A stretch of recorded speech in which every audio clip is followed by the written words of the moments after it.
Let's bring in independent testing expert Scott Smith and chemical exposure expert Stephen Petty. Gentlemen, thank you both so much for being here.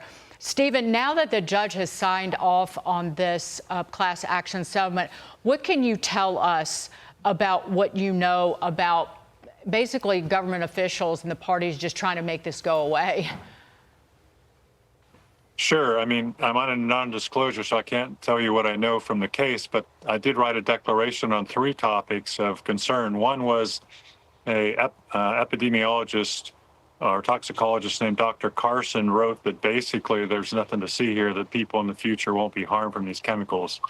I didn't see any documents from him, and nor do I know of any cumulative exposure that makes that case. I don't see how you can make that case.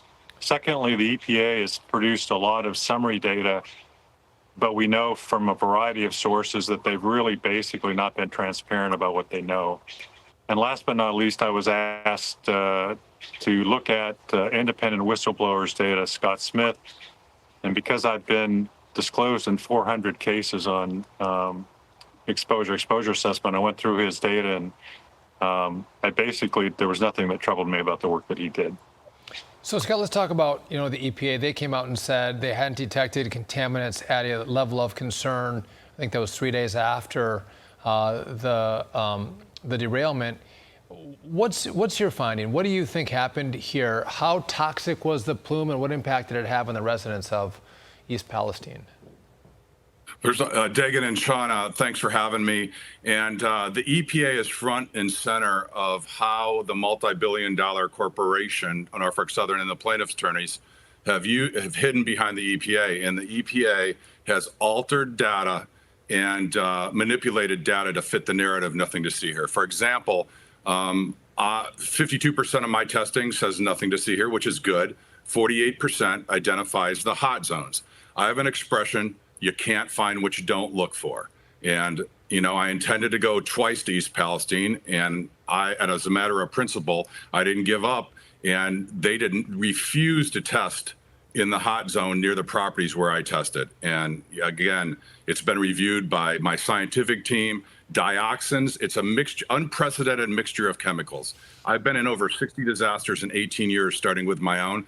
And it's like all disasters in one because of the mixtures on this: dioxins, plastics burning, polycyclic aromatic hydrocarbons, and many more. It's just so distressing that, Scott, why would the EPA do this? Why isn't the EPA protecting the people of East Palestine? The EPA is completely a captured agency, and Dagan and Sean, I wish you could have been in that courtroom yesterday. The judge already had her decision basically written for her, and it was already predetermined. And I thought I was actually in Venezuela. I was there for the whole thing, and here's why. One of the residents upset rose and said the plaintiff's attorneys were lying, which they were. And you got to understand, we'd be having this discussion no matter Republican, Democrat appointed judge. The problem is the system work is designed not as it should. This means the interest, the court kept it of the multi-billion-dollar corporation and the plaintiffs, enriching the elite plaintiffs' attorneys. And there's going to be a lot more to discuss later on, because we have a lot more information to expose what's going on. And that judge stood up after she told a resident that obviously was upset.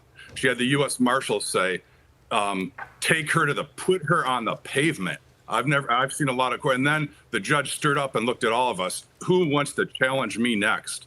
So, I mean, it's the system. It is really, and the judge banned cameras and audio and this transcript. So there's going to, it is incredible. We're going to keep following the story. Scott and Stephen, thanks for being with us. We appreciate it.